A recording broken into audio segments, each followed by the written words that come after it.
En solo una semana, México celebró 2 resoluciones históricas a favor del aborto.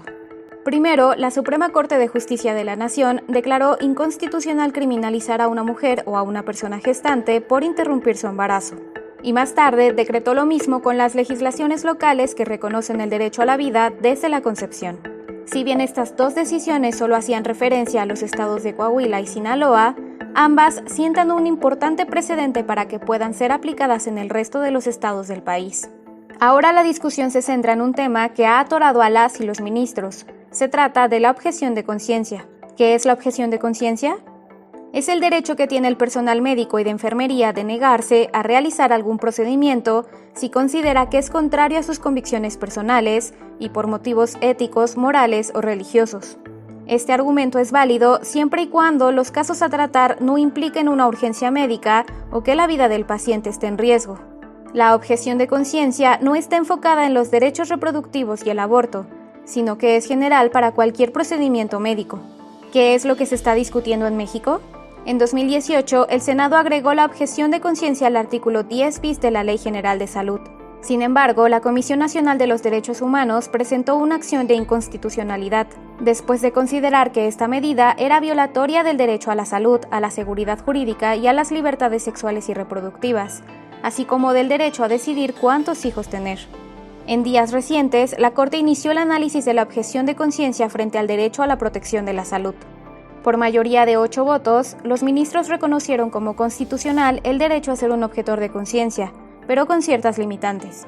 El proyecto, autoría del ministro Luis María Aguilar, considera que la objeción de conciencia es individual, es parte de la libertad religiosa, que no podrá invocarse en caso de urgencia o peligro de muerte y que deberá garantizarse que haya personal de salud no objetor. Todos los ministros estuvieron de acuerdo, excepto por Arturo Saldívar, quien sostuvo que esta figura no es parte de la libertad religiosa y que entra en oposición con el derecho a la salud. El paso que hemos dado en el reconocimiento del derecho fundamental a la interrupción del embarazo no puede quedar obstaculizado por el ejercicio de la objeción de conciencia.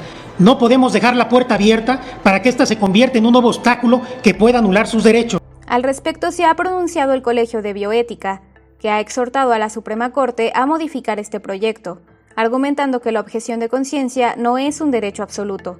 ¿Pero qué significa esto? Un derecho no sea absoluto significa que encuentra límites frente a otros derechos de las personas. Entonces, en el caso de la objeción de conciencia, no podría ser un derecho que los médicos puedan alegar de manera incondicionada por un médico la objeción de conciencia, porque entonces estaría afectando el derecho de una tercera persona.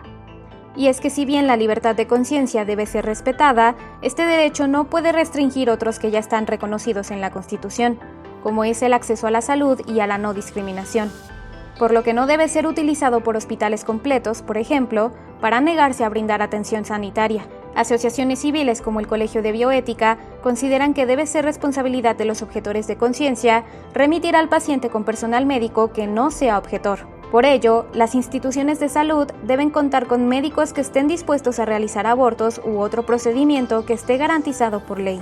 No podría, por ejemplo, el director de un hospital público decir que en ese hospital no se realizan, por ejemplo, la práctica de la interrupción legal del embarazo en los supuestos que sí se permitan por la ley. No se puede negar el personal de salud a realizar ciertos procedimientos médicos cuando es el único médico que hay, ¿no?, en una clínica. No es que la objeción de conciencia sea un derecho que, digamos, o sea, una figura que esté mal o con la que yo esté en desacuerdo.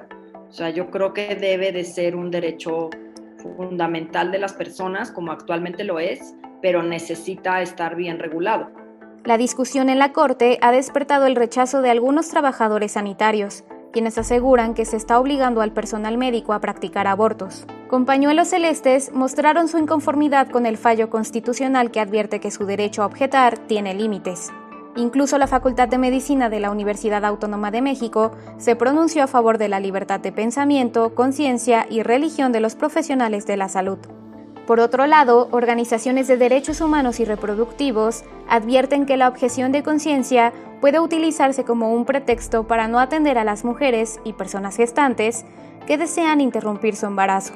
Creo que la clave está en que, digamos, tanto los derechos de los médicos se respeten por un lado, pero ese respeto no implique que se vulneren derechos de las mujeres.